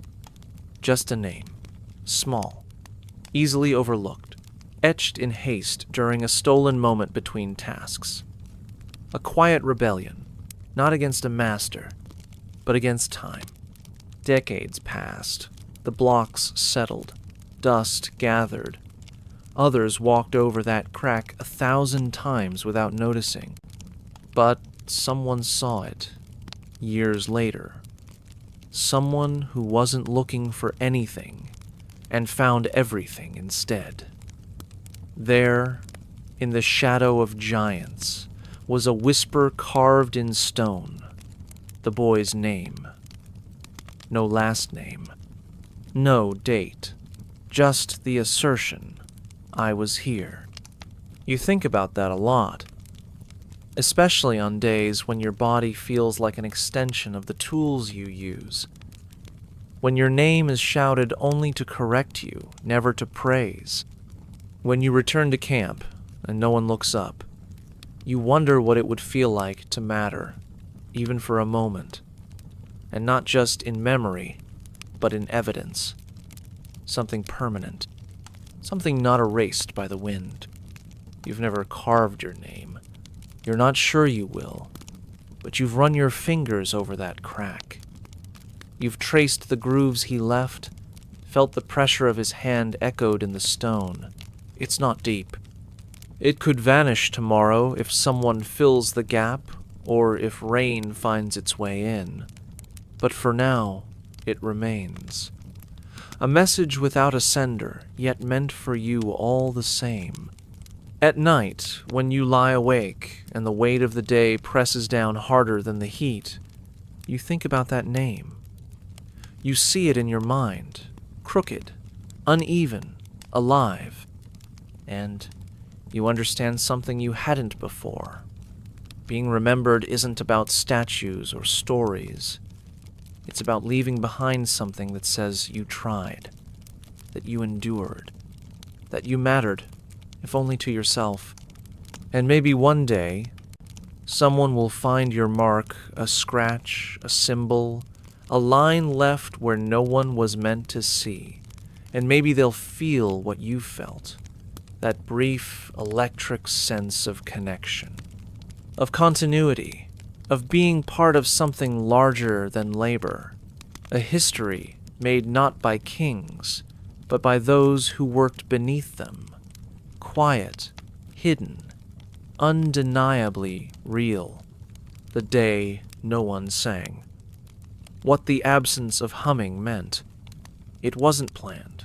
It wasn't ordered. It just happened. A day like any other, with the same sun, the same dust, the same calloused hands gripping the same worn tools. But something was missing. Something so subtle that at first no one noticed. The hammers still struck. The stones still shifted. The supervisors still barked commands in dry, cracking voices. But underneath it all, where there was usually a low, constant hum, there was nothing. No singing, no humming, not even the soft, tuneless murmur that usually floated through the air like smoke. The songs weren't loud. They never were. They weren't joyful either, not in the way that music often is, but they lived in the rhythm of the day. A grounding, a pulse, a tether between men, too tired to speak, but not yet too tired to breathe through melody. Sometimes they were old temple hymns, hollowed out of their meaning. Sometimes they were nonsense phrases, made to fit the swing of the arm, the beat of the chisel. But they were always there, until they weren't. You realized it halfway through the morning. Your hands paused on the stone, and you looked up, expecting to hear someone 2 rows over whistling under his breath. Nothing. Just the shuffle of sandals and the grind of rock. You turned your head, caught the eye of someone else, and saw the same recognition there. A flicker of discomfort. Not fear. Something older. Like standing in a room you've always known, only to find the door gone. No one said anything. You didn't ask, "Why aren't we singing?" Because to name it would be to make it heavier. Instead, you worked. In silence, in sameness. But the absence pressed into your chest like a weight you couldn't shift. It made every task feel longer, every breath feel shorter. The sun seemed brighter. The tools seemed duller, and beneath it all, something unspoken swelled. By evening, it still hadn't returned. The silence followed you back to camp, clinging to your clothes like sand. Even the usual jokes, the small laughter shared over lentils, were quieter, as if everyone was still waiting for a cue that never came. You lay down that night wondering what had changed. Was it grief? Was it fear? Was it just fatigue deeper than usual? a shared weariness that stole the voice from every throat. And the more you thought about it, the more you understood. The songs weren't there to make the work easier. They were there to remind you that you were still human while doing it, that you still had a self beneath the labor, a breath that could be shaped into more than survival. And today, that self had been quiet. All of you had. You fall asleep without humming. But in your mind, you search for the tune not to sing, just to remember. Because if you can remember it, maybe you haven't lost it. Maybe tomorrow, someone will hum again. Just one note. Just enough. To remind you all that silence doesn't have to win. Not always. Not forever. The thumb callus that became a family trait. You can trace your lineage not through scrolls or family trees, but through the texture of your skin. Specifically, the hard, rounded ridge on the pad of your right thumb, thick as leather, shaped like a coin pressed into flesh. You didn't always have it. It came slowly, over years. A small bump at first. Then a patch. Then something permanent. Not an injury. Not a scar. A sign. A signature. One inherited without ceremony, passed not through bloodlines, but through repetition. Your father had it. You remember the way it looked when he handed you your first tool. The way it caught the light like a piece of polished stone. As a child, you thought it was strange. Ugly, even. A flaw. But then you saw the way others treated it, not as deformity, but as evidence that he worked, that he lasted, that he endured. You began to watch for it in others. The older men all had it. Different shapes, some wider, some deeper, but all the same origin, time, pressure, purpose. When yours began to form, you didn't celebrate. You didn't tell anyone. You simply noticed the first rawness, the way your skin peeled slightly after long days, the way it stopped hurting once the flesh grew harder. You rubbed it at night, not to soothe it, but to feel it, to believe it was real, that you were becoming one of them, not just in name, but in skin. Eventually, it grew thick enough that you no longer noticed the tools biting back. Your grip changed. The chisel balanced differently in your hand. The callus absorbed the vibration, dulled the sting. And when your own child came small, blinking, wrapped in rough linen, you held him in that same hand. The calloused thumb brushed his cheek, and for a moment, you wondered if he'd feel it one day in his own body, if he'd look down and see his father in the shape of his hand. No one teaches you how to carry pride and pain, but somehow it happens. You begin to touch the callus, not with shame, but with quiet reverence. It becomes a reminder that you've survived what was meant to wear you down, that you've pushed back against the stone long enough for the stone to shape you in return, not into silence, but into permanence. At night, you curl your fingers and feel the thickened skin press against your palm. It doesn't ache.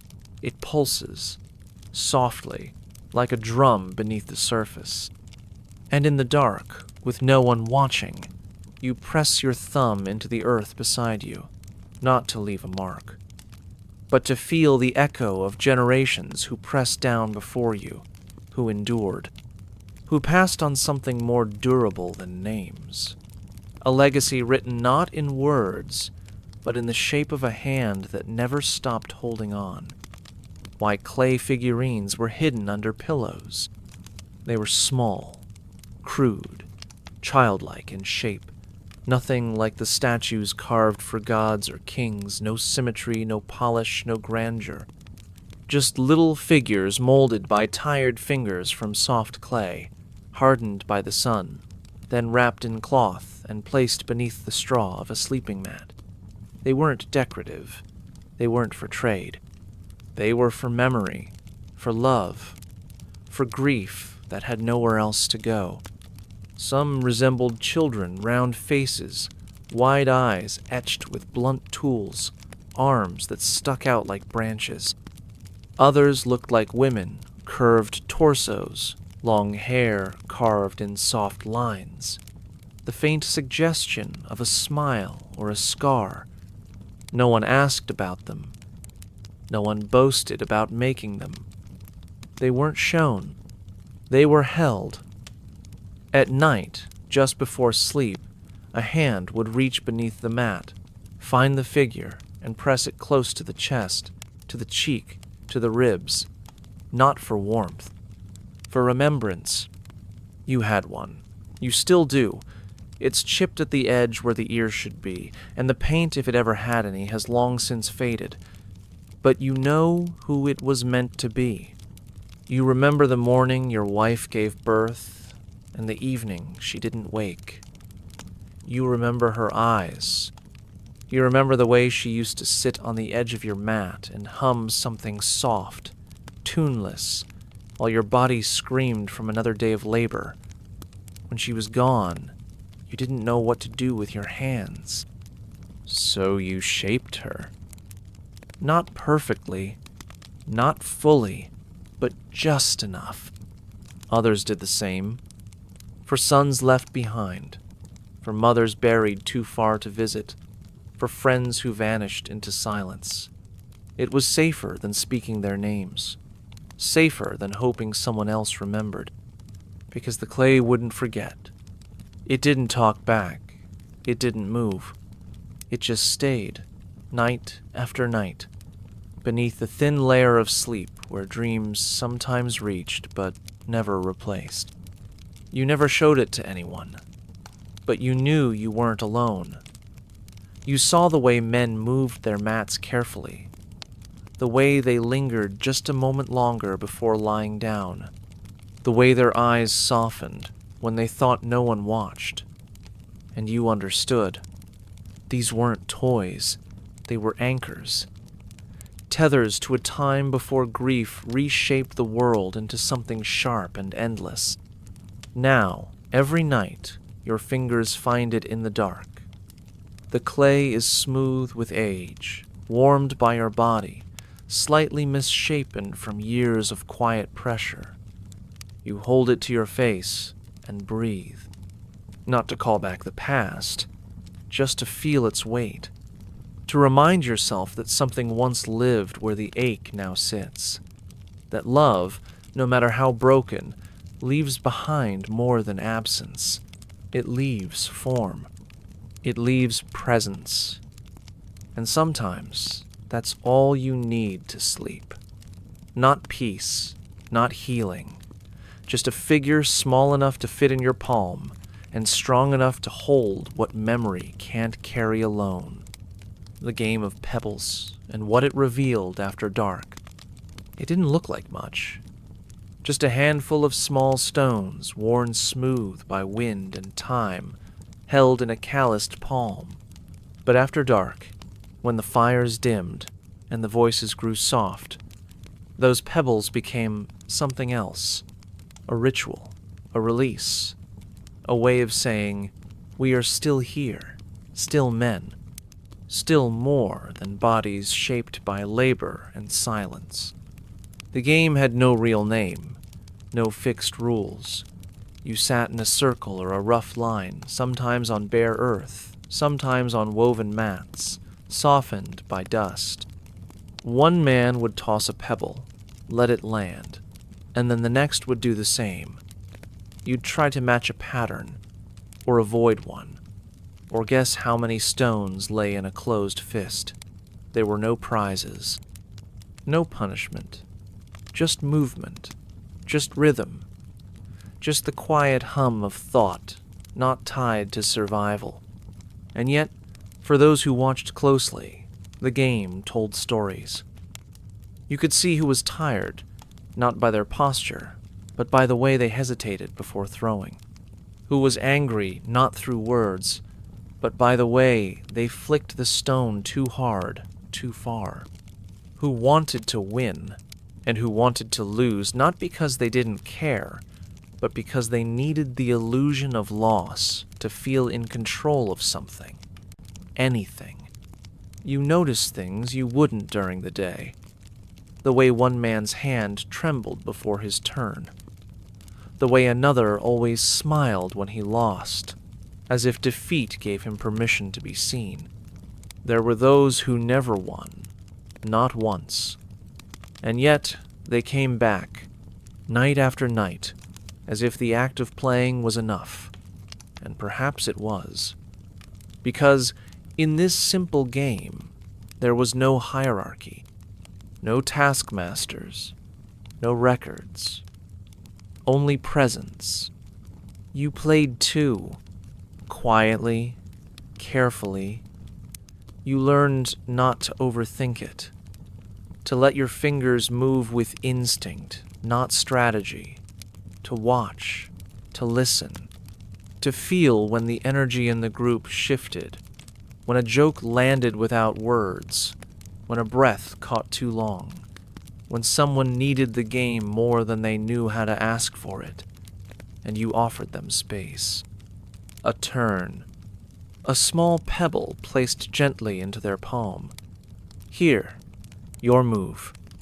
At the end of the night, the stones were gathered back up and dropped into a pouch, not counted, just kept, like memory, like emotion, stored without explanation. You lay down with the weight of the game still in your fingers, not heavy but real, a reminder that even in exhaustion you chose to connect, that you saw and were seen, not for what you carried or built, but for how you sat in a circle and made time stretch, just a little before sleep took you. And tomorrow, maybe the same stones will return. Maybe the same hands will toss them. Maybe, for a moment, the world will shrink again, not into labor, not into pain, but into the simple, sacred act of playing a game no one ever really wins. And somehow, that will be enough.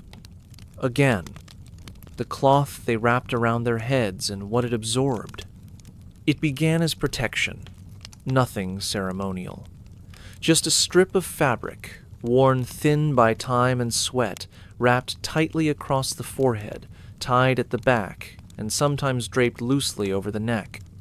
It served a function, to shield against the sun, to catch the sweat before it ran into the eyes, to keep the dust from settling in the hair.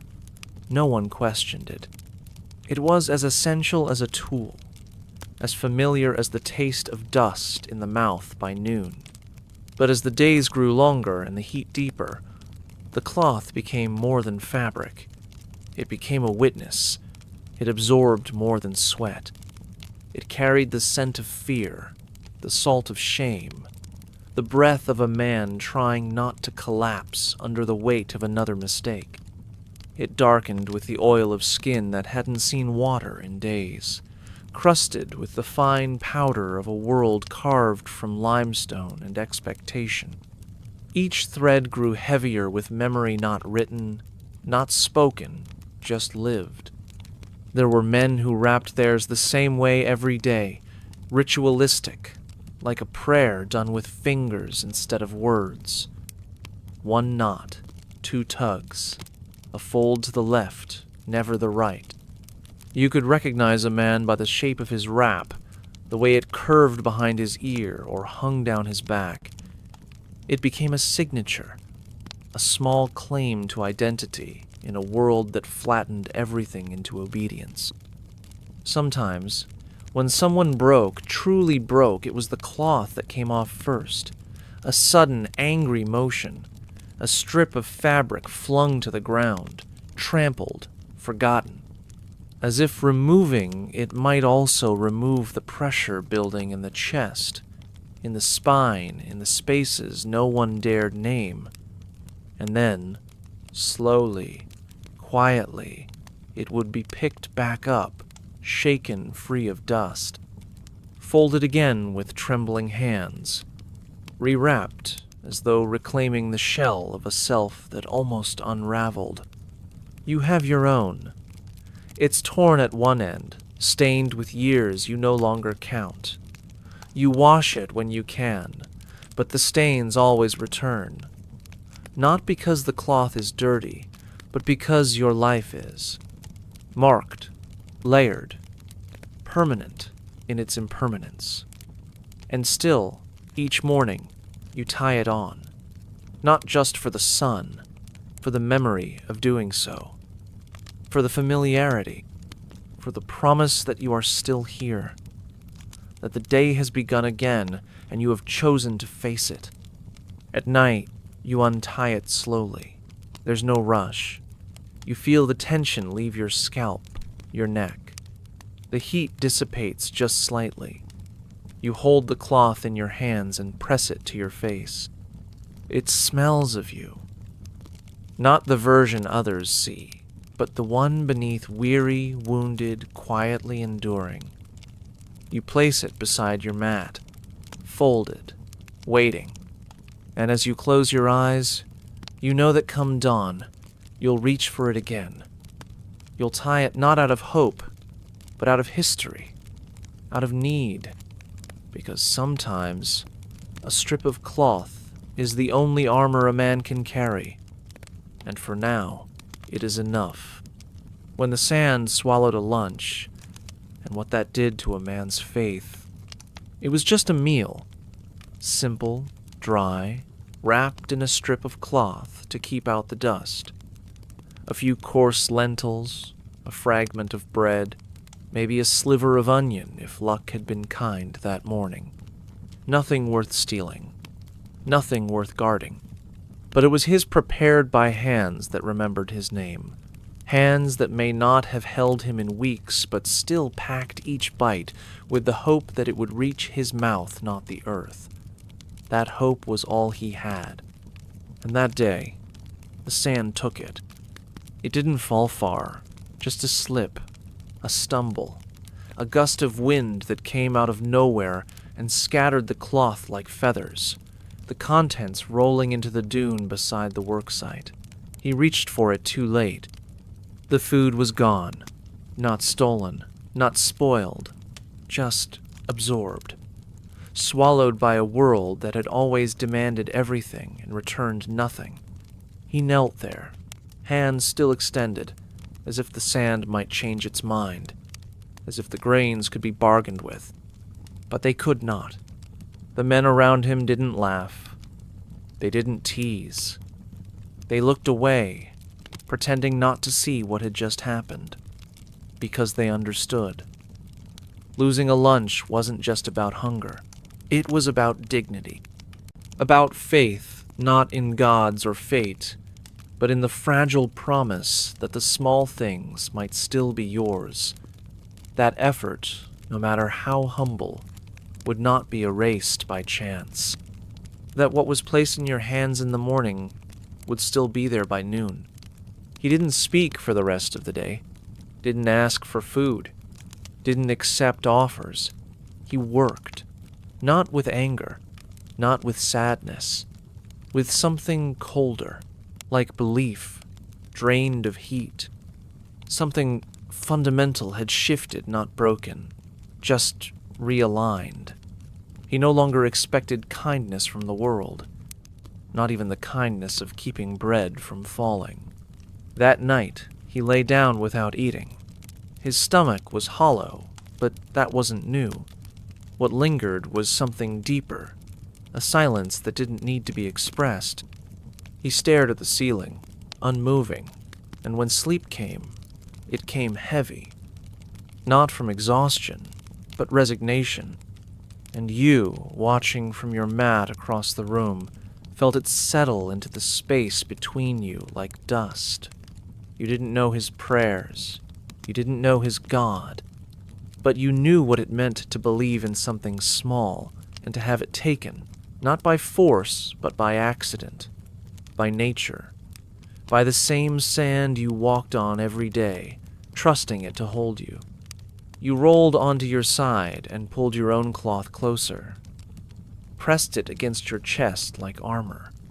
Because in this world, where stone breaks backs and silence breaks spirits, sometimes a crust of bread is more sacred than scripture. And when the sand takes that too, there are no hymns, only hunger, only dust, only a man kneeling, reaching for something that once meant the world and coming back with nothing. The cloth they wrapped around their heads and what it absorbed. It began as protection, nothing ceremonial. Just a strip of fabric, worn thin by time and sweat, wrapped tightly across the forehead, tied at the back, and sometimes draped loosely over the neck. It served a function, to shield against the sun, to catch the sweat before it ran into the eyes, to keep the dust from settling in the hair. No one questioned it. It was as essential as a tool, as familiar as the taste of dust in the mouth by noon. But as the days grew longer and the heat deeper, the cloth became more than fabric. It became a witness. It absorbed more than sweat. It carried the scent of fear, the salt of shame, the breath of a man trying not to collapse under the weight of another mistake. It darkened with the oil of skin that hadn't seen water in days, crusted with the fine powder of a world carved from limestone and expectation. Each thread grew heavier with memory not written, not spoken, just lived. There were men who wrapped theirs the same way every day, ritualistic, like a prayer done with fingers instead of words. One knot, two tugs, a fold to the left, never the right. You could recognize a man by the shape of his wrap, the way it curved behind his ear or hung down his back. It became a signature, a small claim to identity in a world that flattened everything into obedience. Sometimes, when someone broke, truly broke, it was the cloth that came off first. A sudden, angry motion, a strip of fabric flung to the ground, trampled, forgotten, as if removing it might also remove the pressure building in the chest, in the spine, in the spaces no one dared name. And then, slowly, quietly, it would be picked back up, shaken free of dust, folded again with trembling hands, rewrapped as though reclaiming the shell of a self that almost unraveled. You have your own. It's torn at one end, stained with years you no longer count. You wash it when you can, but the stains always return. Not because the cloth is dirty, but because your life is. Marked, layered, permanent in its impermanence. And still, each morning, you tie it on.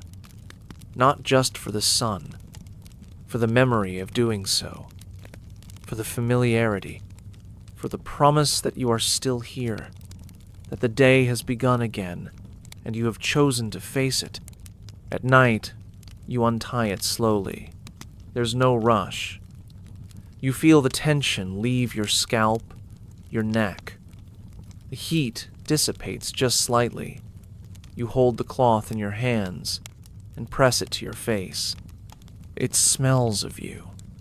Not the version others see, but the one beneath, weary, wounded, quietly enduring.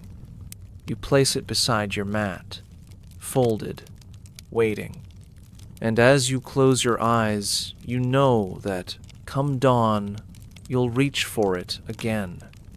You'll tie it not out of hope, but out of history, out of need.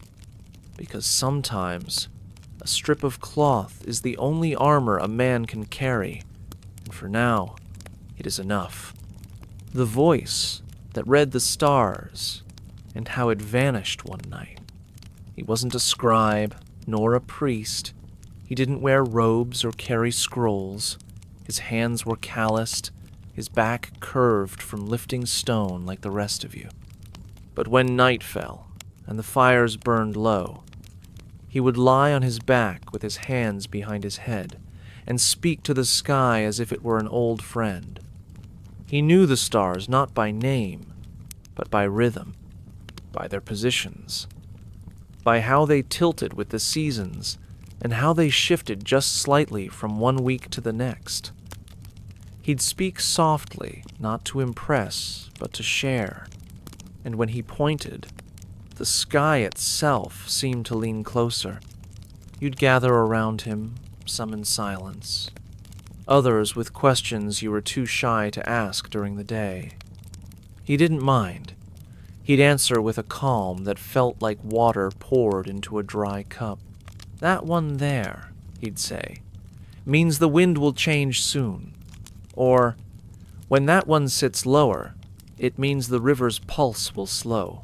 His words weren't mystical. They were grounded, practical, but they held weight. Because in a life where everything changed mood, hunger, punishment, the stars stayed constant. And through his voice, so did understanding. He never claimed to be special. He said his mother taught him. Or maybe it was a dream. Or maybe he just listened harder than most. No one argued. Because when he spoke, something in you settled. The ache in your joints eased. Your breath slowed. You felt, for a brief moment, that time was not just a hammer beating forward, but a tide, something you could float in, even if only at night. And then, one evening, he didn't speak. He lay down as always, looking up, but said nothing. At first, you thought he was tired, maybe hoarse, maybe he'd speak once the fire died down. But silence clung to him like ash. The next night, the same. No voice, no gesture, just eyes open, unmoving, staring into a sky that no longer spoke back. No one asked why, no one dared, but the absence was heavy. He still came to the circle, still watched the stars, but the bridge was gone. The thread between him and the night had snapped, invisible and sudden. You missed his voice more than you expected. Not just the knowledge, but the way it made the darkness feel less alone. Some whispered that he'd seen something in the stars, a sign meant only for him.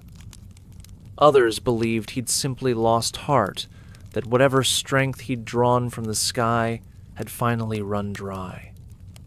You never knew. He never explained.